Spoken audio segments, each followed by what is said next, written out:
But David thought to himself, one of these days I will surely be swept away by the hand of Saul.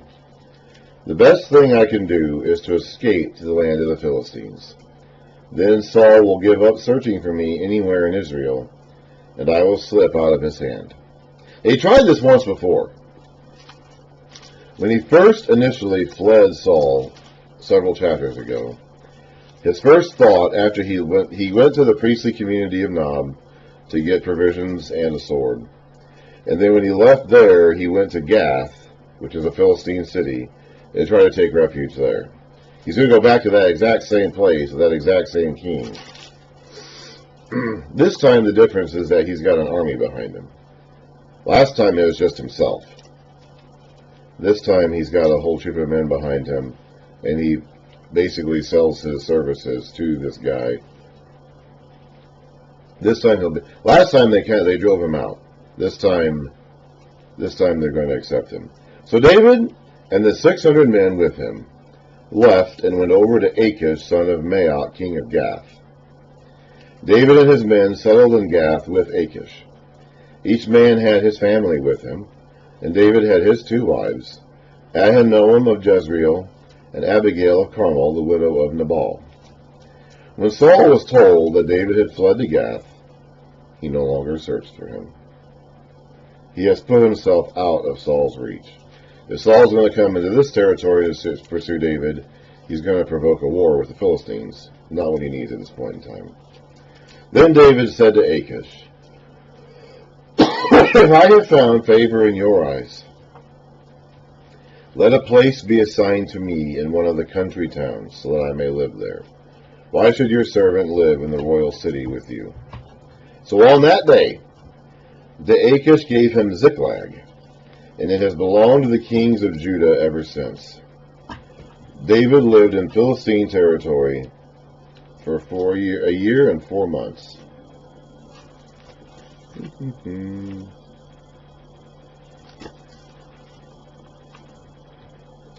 I have a cat. At least she's distracted doing something else at the moment. Yeah. She's trying to, I think she lost a toy underneath this dresser here. And she's trying to get it. Sometimes she can do that. Sometimes she needs me to do that for her.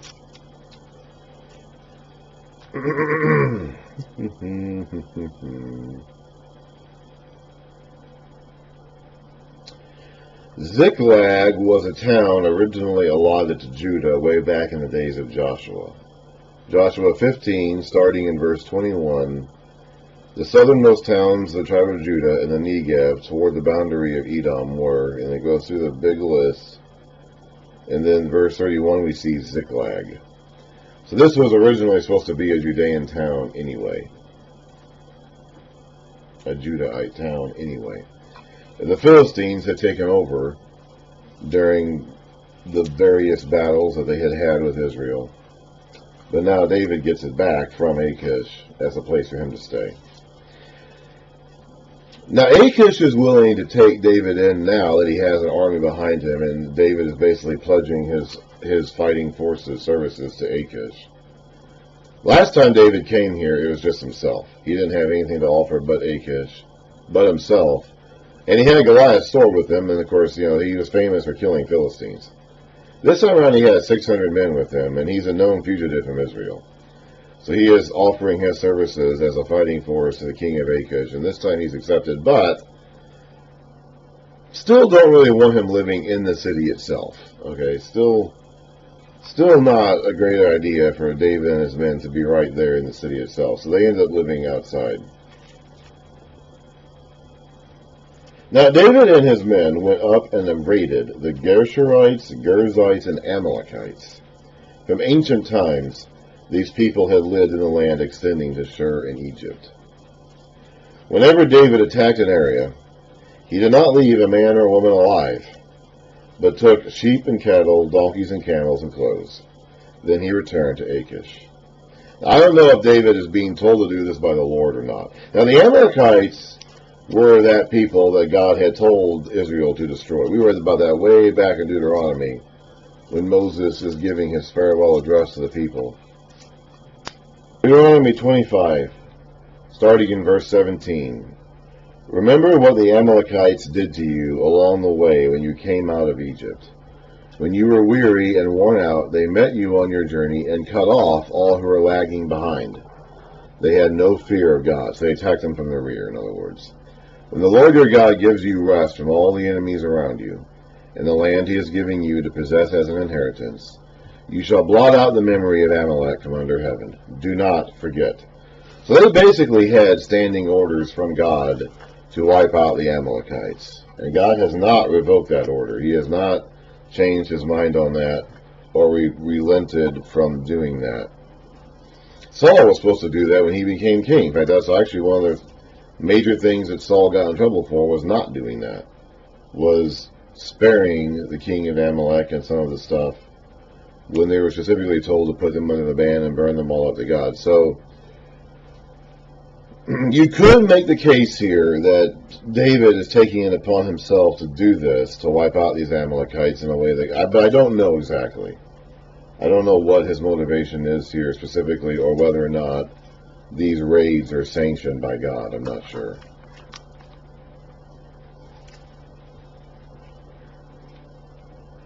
So whenever David attacked an area, he did not leave a man or woman alive, but took sheep and cattle, donkeys, camels, and clothes. Then he returned to Achish. When Achish asked, "Where did you go raiding today?" David would say, "Against the Negev of Judah, or against the Negev of Jerahmeel, or against the Negev of the Kenites." That's meaning to the south of these areas. Negev is an area, but it's also being referred to here as like south of these areas. He did not leave a man or woman alive to be brought to Gath, for he thought they might inform on us, and say, "This is what David did." And such was his practice as long as he lived in Philistine territory. Achish trusted David, and said to himself, "He has become so odious to his people, the Israelites, that he will be my servant forever." So David is allowing this guy to think that he's attacking Israelites. He's actually not.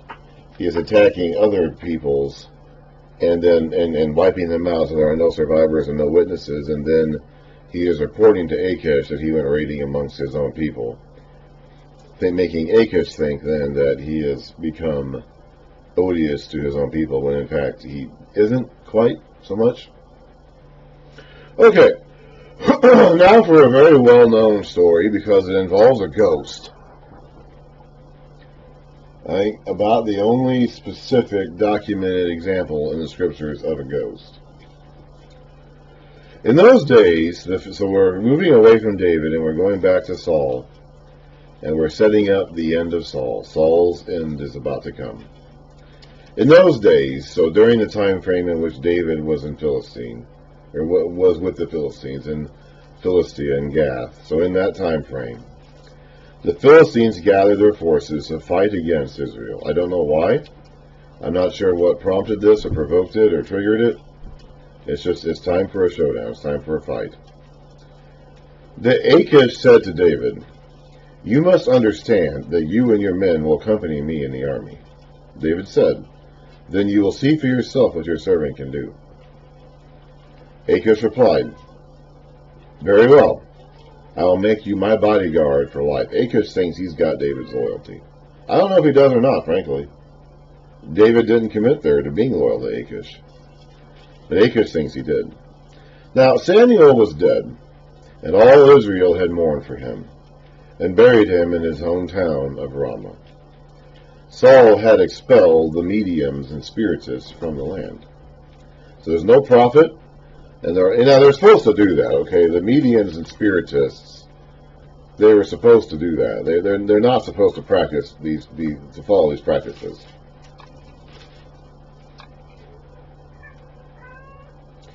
Leviticus 19:26. Do not practice divination or sorcery.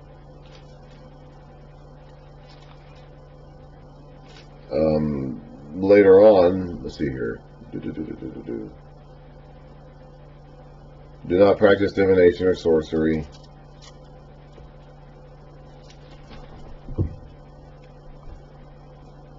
What are you guys doing? She's tearing at my bed. I'll get her later. I'll be quiet. Do not, later on down okay, where was I? Leviticus 19:26, do not practice divination or sorcery. A few verses later, verse 31, do not turn to mediums or seek out spiritists, for you will be defiled by them. I am the Lord your God.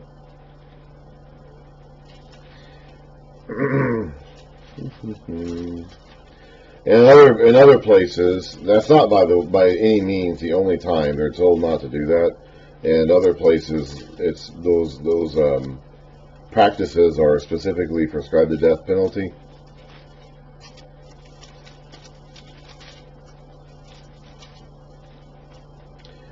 So they're not supposed to consult media. Let's see here. I think it's actually.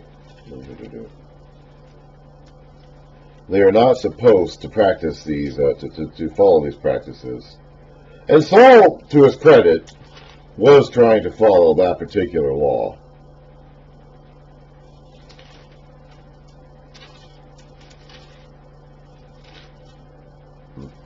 Saul was trying to follow that particular law. I don't know if he did that as a response to Samuel's death, or maybe he did it before Samuel's death. I'm not clear. I'm not really clear on how it's written there. But so it was a good thing for him to do that. That was something that was good for him to do. Because they were not supposed to consult mediums and spirits. Well, he's going to turn around and do that right now. So even when he succeeds, he fails. Even when he tries to do something right, he ends up doing something wrong. The Philistines assembled and came and set up camp at Shunem, while Saul gathered all the Israelites and set up camp at Gilboa. When Saul saw the Philistine army, he was afraid. Terror filled his heart. This is going to be all the Philistine army. Now, there's 5 separate Philistine cities. Gath is one of them. You have Ashkelon, Gaza, Ekron, Gath, and Ashdod. And so now all 5, and Gath is one of them. That's why the king of Gath is talking to David about going out with him. And all 5 of these kings are now marshaling their forces together for a big battle with Israel. So when Saul saw the Philistine army, he was afraid. Terror filled his heart. He inquired of the Lord. But the Lord did not answer him by dreams or Urim or prophets.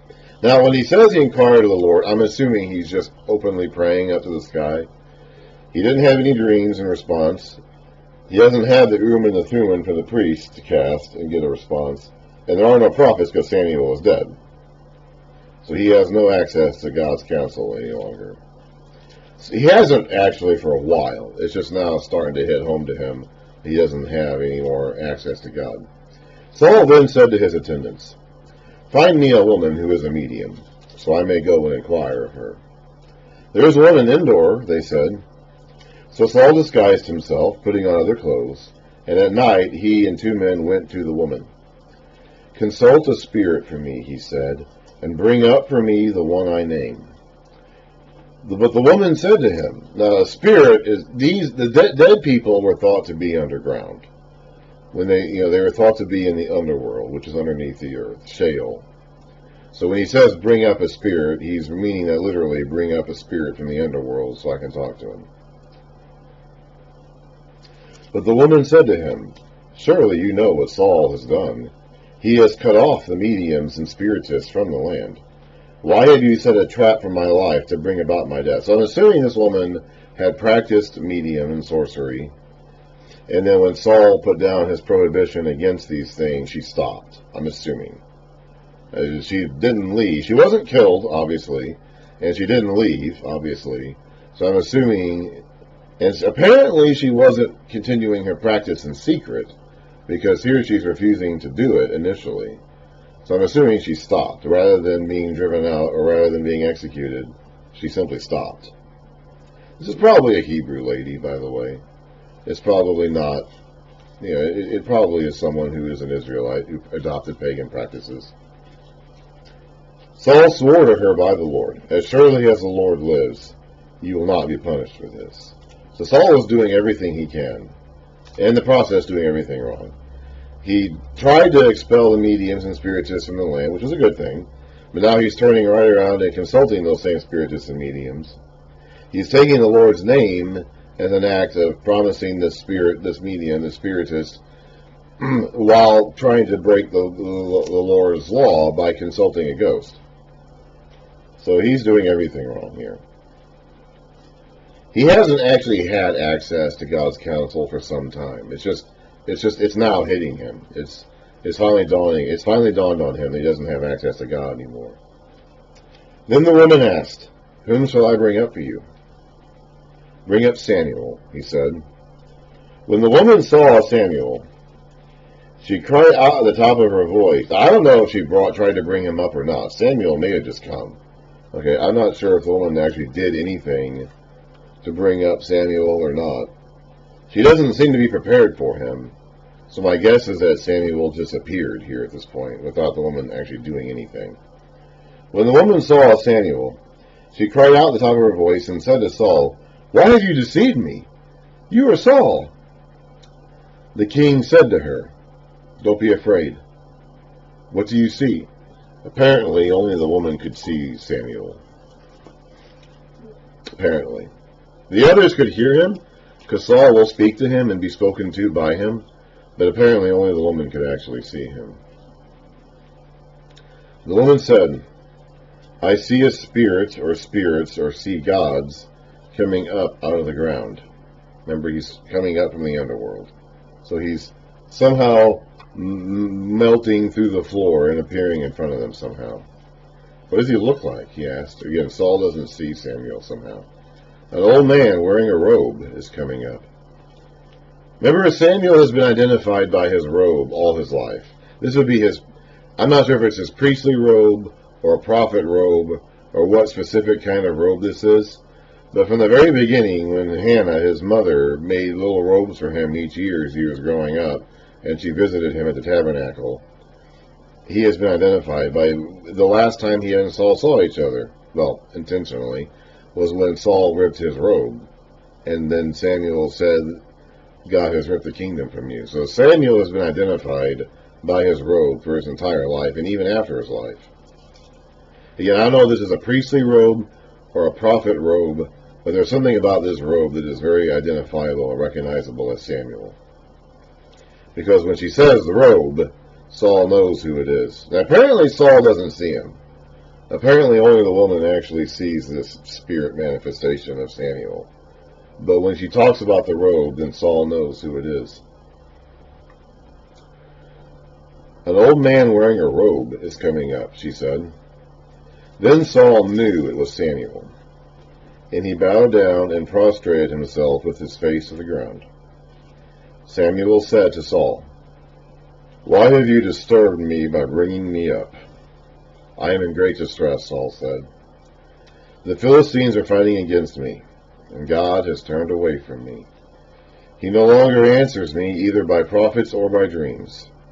So I have called on you to tell me what to do." This is actually kind of pathetic, honestly. I mean, it really is. The end of Saul's life is actually pretty pathetic. He has been abandoned and rejected by God. Samuel has told him this actually several different times. Nothing that's happening to Saul here should be a surprise to him. And yet he is still pitifully and pathetically trying to find any scrap of guidance he can, even though every avenue has been cut off. Samuel said, "Why do you consult me, now that the Lord has turned away from you and become your enemy? The Lord has done what he predicted through me. The Lord has torn the kingdom out of your hands and given it to one of your neighbors, to David. Because you did not obey the Lord, or carry out his fierce wrath against the Amalekites, the Lord has done this to you today. The Lord will hand over both you and Israel. The Lord will hand over both Israel and you to the Philistines. And tomorrow, you and your sons will be with me." That means they're going to be dead. They're going to be down in the underworld where the dead people go, like Samuel. The Lord will also hand over the army of Israel to the Philistines. That's bad news. There's no guidance or counsel there. That's just, you're all going to die. Immediately Saul fell full length on the ground, filled with fear because of Samuel's words.